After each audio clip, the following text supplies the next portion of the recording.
I hope all of you guys are doing well. Tough times, but I'm sure we will all overcome it together. A good warm afternoon to all of you. Thank you to each one of you for being here with us today. My name is Tejashree, and I welcome every one of you to the event on Cypress Test Automation Tool. Thank you once again for being here with us today. The demand for modern automation tools has increased with the adoption of tools that frameworks like React, Angular, Vue, etc. to develop web applications. Cypress is one such developer-friendly automation framework that helps make the test automation fast and reliable. Let me go ahead and give you guys an overview of the session. Overview of the Cypress, where it sits in the testing tool preference, why it's gaining popularity, why AFour went with Cypress, some use cases covered or demoed, comparing Cypress with Selenium-based tools like WebDriver.io, Nightwatch, areas where Cypress may not work for everyone, mobile automation, disadvantages of Cypress. Now, I would like to take this opportunity to introduce you to our distinguished speakers for today. He is someone who believes we do not need magic to change the world. We carry all the power we need inside ourselves already. We have the power to imagine better.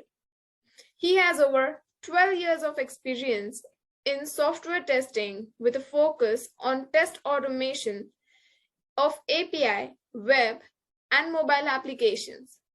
He is someone who has experience as a test architect, consultant in delivering solutions for testing, including design and architecture of automation frameworks and accelerators. So, ladies and gentlemen, please put your hands together to welcome Mr. Prathamesh Sarang, Test Solution Architect at AFour Technologies. Up next is someone who is firm believer of the quote, "The strength of the team is each individual member. The strength of each member is the team." He is someone who is having over 7 years of experience in IT industry with an expertise in a different domain, namely e-commerce, retail, healthcare, finance, and list continues. He is proficient in designing automation framework using Java Selenium, TestNG, APM, REST Assured, Cypress, etc. So, ladies and gentlemen, please put your hands together to welcome Mr. Kingshuk Nandi, lead SDET at AFour Technologies. The stage is yours now, Prathamesh and Kingshuk. Over to you.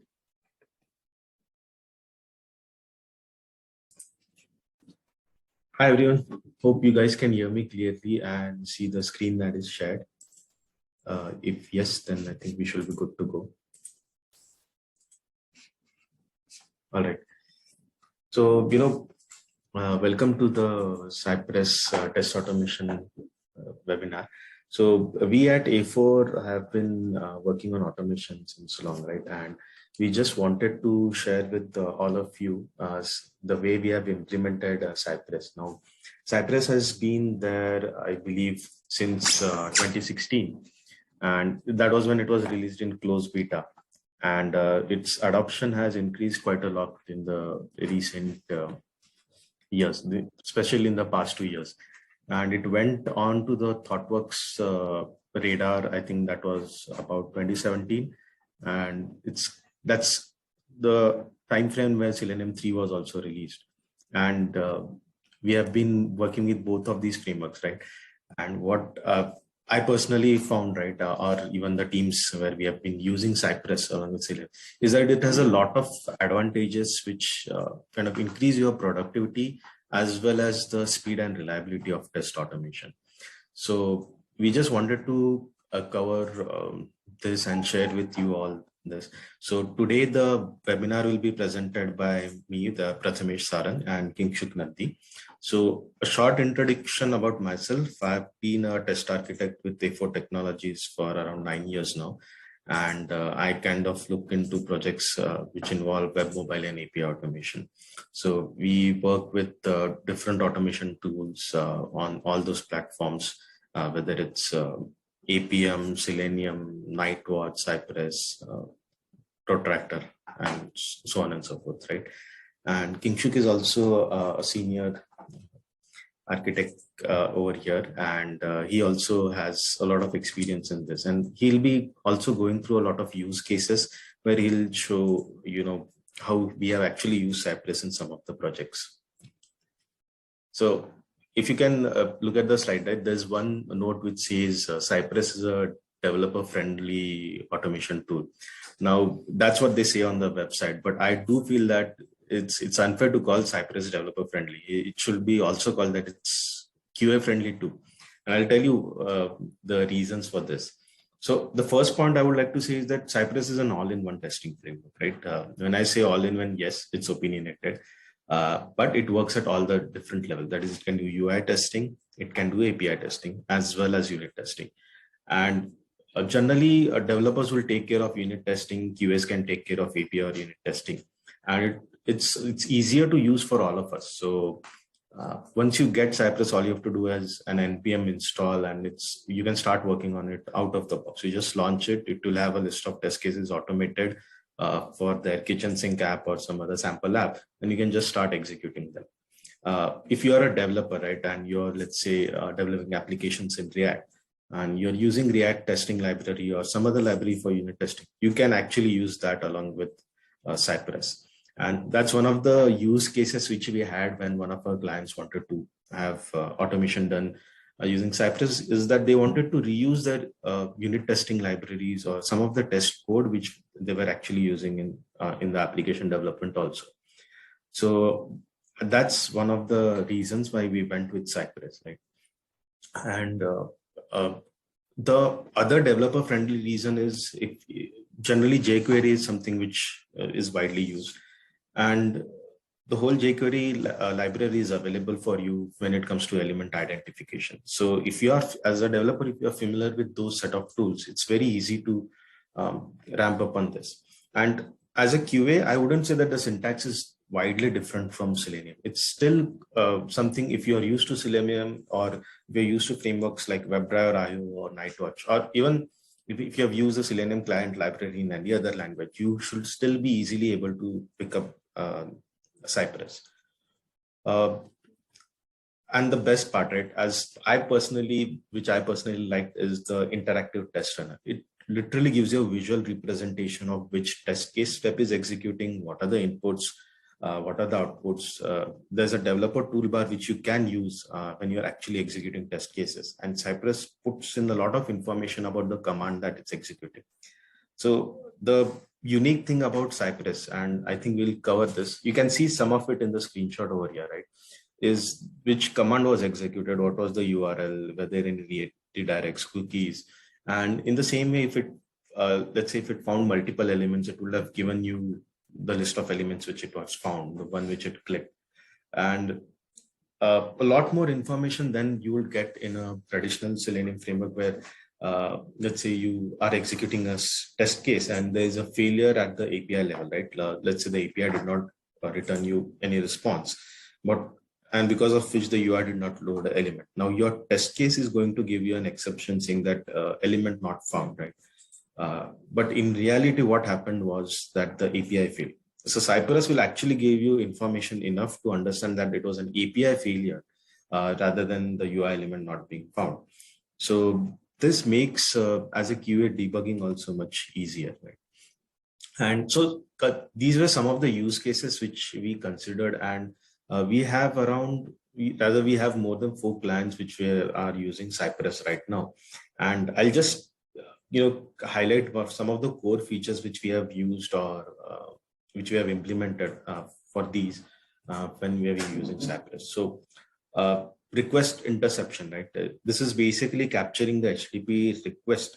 It's just the request that goes out as well as the response that comes in. So given these two, right, we can make the automation more stable by waiting on the API calls to complete rather than waiting for an element to load. So Cypress does by default have some timeouts configured. which allows you to wait for elements to appear, and you don't have to worry about using explicit waits or things like fluent waits from the Selenium domain. But this API response, that is another thing which, kind of capturing that, waiting for not just one, you can wait for multiple APIs to complete. So your automation speed also increases, as well as it's more stable, because you know exactly at what point the application is failing, right? So that's one thing which we have used extensively in our application when we plan the wait strategy for the automation. The other thing was stubbing of responses, right? So this is a philosophy with Cypress.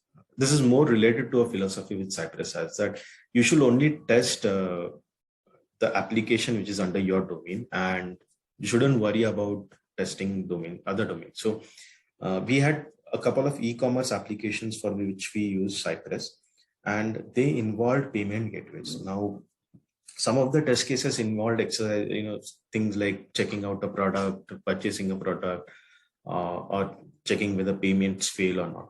Now, the question was, how do you automate the windows of the payment gateways, that they open up in a separate tab or a browser, or sometimes you have things like SMS, OTPs, other such notifications.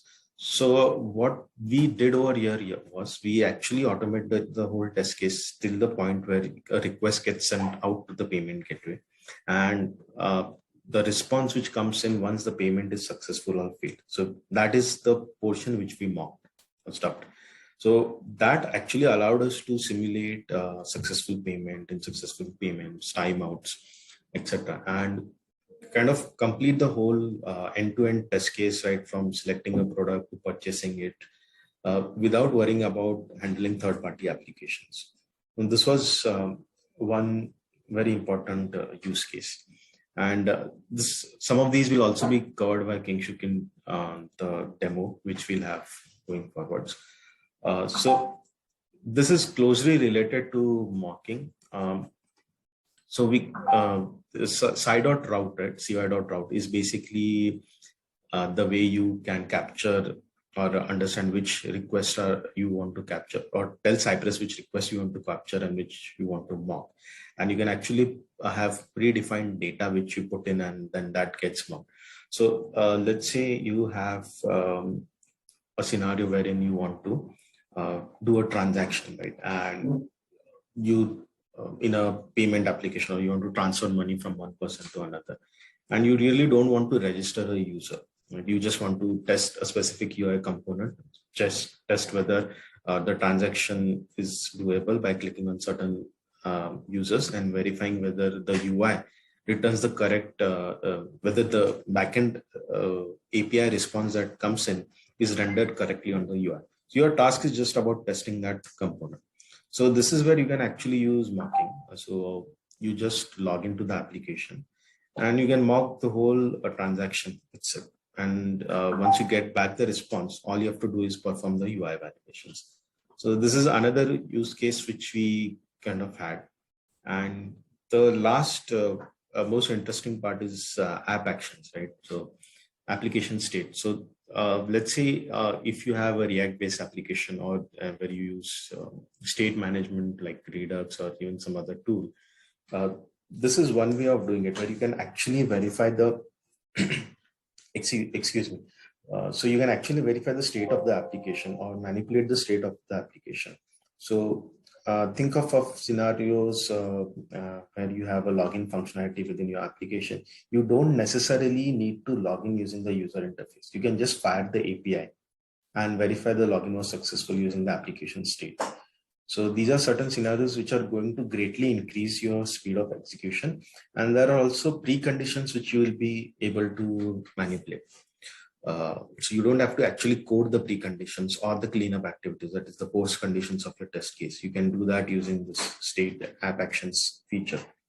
And this also allows you to launch the app with a predefined state, right? Let's say, let's take the example of a simple to-do application, and you want to test whether you are able to complete the tasks by clicking on the check mark, right? Now you don't necessarily need to create like 4 to-dos and then have them in different states and then do that checkbox. You can actually put that data, call an application function. Now, Cypress has access to your application code because both of them run in the browser, the application as well as the test run in the context of a browser, the same thread node. So you can actually call a function in your application which creates to-dos and then just verify it using the user interface. So these are some use cases which really speed up your automation time.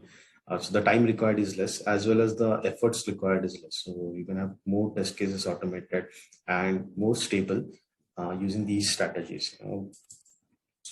Kingshuk will come kind of compare Cypress with Selenium, its advantages and its shortcomings. So I wouldn't say Cypress is a one-shot solution to all automation. So it has its challenges, cases where you can't use it. But if it's web and if it's an application which is using something like React or Vue, I think this is the tool that you should go with. And the good part is that with the Selenium 4 coming in, now Selenium 4 also has certain features which are similar to Cypress. So you have access to the Chrome DevTools protocol, right? And you can do things like request interception mocking in Selenium 4 also. The last time I checked, it was only available in the Java library. That was late last year, I think December or Jan timeframe. And all the other client libraries like Python, they still had that implementation was incomplete. But app actions, these are the features which actually make Cypress stand out. So handing it over to Kingshuk and he'll be covering the rest of the stuff with you guys. So Prathamesh already covered most of the features that we have with Cypress and that we have implemented. Now I'll be going through the advantages of Cypress over Selenium. So the primary advantage is like once in case of conventional Selenium approaches, Selenium by JSON WebDriver protocol, it interacts with the browser driver, and that browser driver interacts with the actual browser. So it is compared, it is slower. Now in case of Cypress directly executes within the browser context. So as a result, it is much faster compared to Selenium. Okay. And in case of Cypress, we have certain implicit and explicit weight already inbuilt with each and every command. So we don't have to declare them explicitly, like in case of Selenium. And Cypress already has, altogether it's a core framework which already has many assertions, commands inbuilt in it, which helps us to develop the code very easily. Unlike Selenium-based, any of the Selenium-based framework, we have to go for some assertion library or some custom commands, but already Cypress has many of the custom commands and assertions, which really helps in terms of developing the code very easily. Go over to the next slide. So there are certain shortcomings of Cypress. Okay. So some of them are like it doesn't support multi-tabs. And Cypress only supports JavaScript, TypeScript for creating test cases. That means any of the JavaScript environment, it doesn't go for any of the Java-based environment. And Cypress does not provide support to browser like Safari or IE. Only it supports Chrome browser or any Electron-based browser. And you cannot automate mobile application by using Cypress. Now the next, I will walk you over the small demo, like what are the things like, first is the interactive test runner I will go through. Then the mock by stubbing and request interception, and then app actions.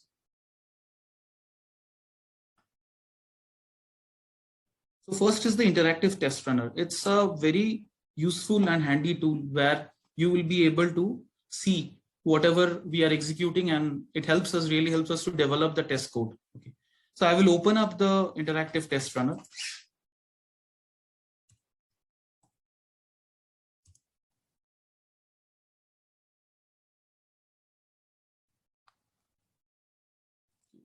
I will Just share my screen once again.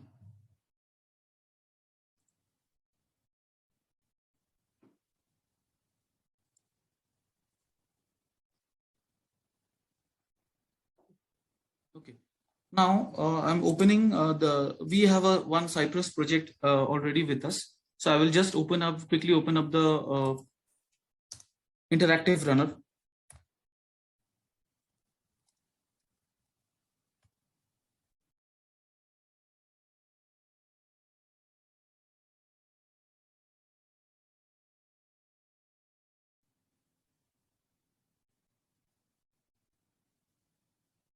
So you can see this is the interactive runner. It's coming up where whatever test case that we have designed is inside the particular runner, where you will be able to see the test runs, tests, and if you want to do any kind of settings, you will be able to do that. Okay. Now the first feature that I'll be covering is like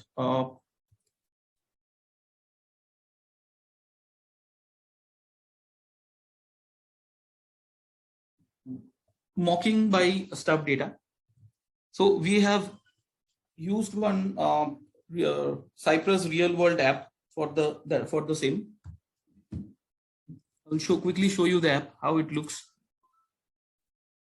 This is one app which is given by Cypress. Here, basically, we'll have a lot of transactions, like from one user to another user. They pay some amount and we generate here a transaction. So we'll be mocking the data here. We'll be mocking one particular transaction here.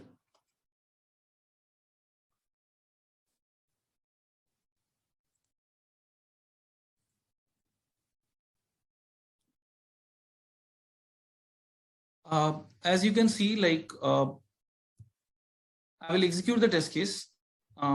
Then I will go over the explanation how it is happening actually.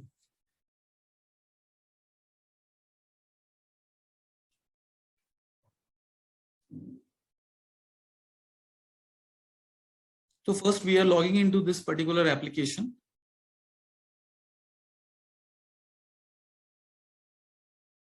So this application basically requires a sign up to be mandatorily done before going into the actual application. So as you can see that this is the execution is very, very fast, because as I told you, it executes in the browser context. Now in the test case, if you see validating values before the mocking. So before the mocking, what was happening?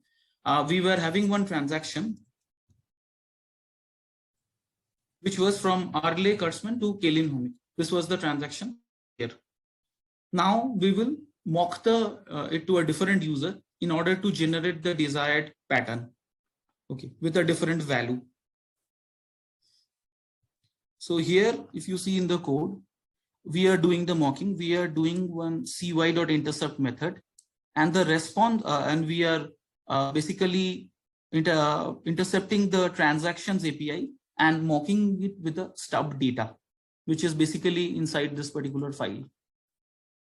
Receiver, as you can see, will be Varun now, and the sender will be Shakshi Dhawane now, once after the execution. So once we mock that, we are validating whether that is coming up or not. So as you see here, after stubbing, what is happening, that I will first. So here, this is the API that we have stubbed and mocked. Here, if you see in the stubbed, it is showing yes, because we have stubbed the mock data here.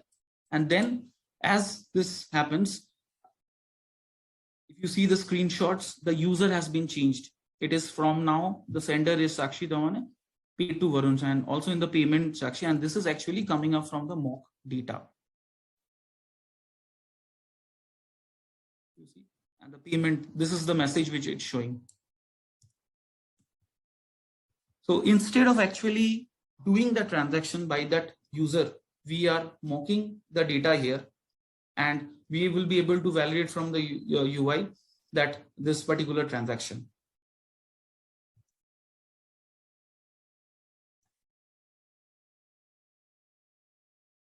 And the same validations we have done via the Cypress, if you can see. And This particular interactive test run, as you can, it's very helpful once a developer, like a tester, develops the code here. You can debug what exactly is happening, what are the log messages, everything can be debugged from here. So development becomes very, very easy here while using Cypress. Okay. So the next feature that we'll be showing you is the request interception. Already we have the interactive runner open with us. I will just first show you the test cases, how it is happening.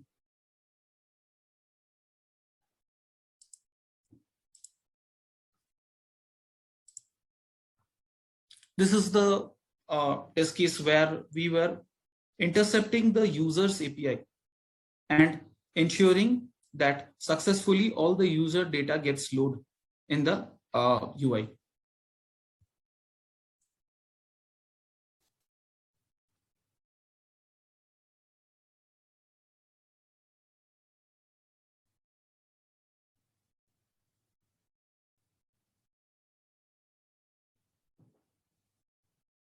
So once again, it's performing the sign up actions as it is mandatory for this particular site.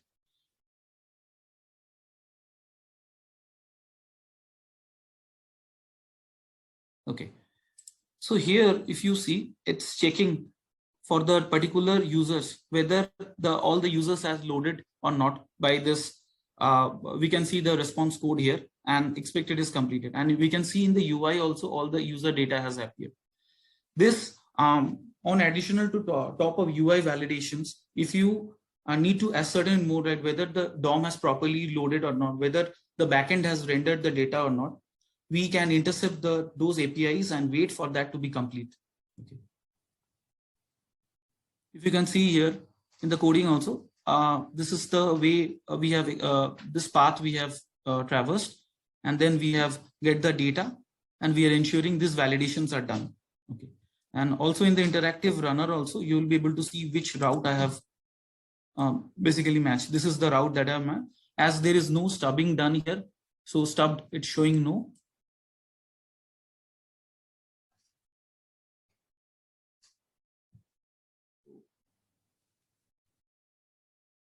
So the last feature that I'll be demonstrating is that app actions, which is a very effective feature once we go for any kind of React applications.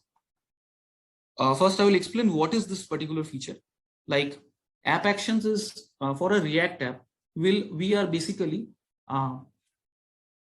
attaching this, like we are basically modifying the state of the application and modifying the models which are there in that particular application and setting the model values there, so that instead of going for some, instead of modifying the UI by some UI operations, we'll modifying the model from the backend and generate the desired pattern. So how it is done, in that you have to make a small modifications in the application. So we have one app that is the to-do application, to-do MVC, where you can add all the to-dos here, right? What has to be done. So this is the application source code. First, what we need to do, as I tell, we have to expose a reference of the application model object. So if you see here, this app.todo model is the application's model object, right? So with the what we are doing, this model object, we are exposing it outside. Okay. And there is a to-do model is there. And in the to-do model, there are functions, add to-do functions, where you can add the different functions, where you can pass different values here, and it will get added up here. So what we will do, we will pass by, as we have already modified the app, as we have already have the hold of the model object of the React. So we will be now using that in our test cases to modify them.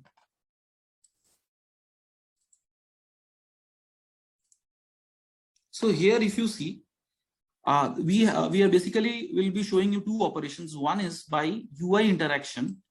I'll be entering some values from here, okay, which will take some time. If you see, we are just typing the values here, okay. And the next part, instead of using the UI action, will be invoking. We are basically invoking the getting access of the model object and invoking the to-do functions and directly passing the values there. So once executed, it will be much faster by setting the values, and we will be validating these values whether it is coming up or not properly.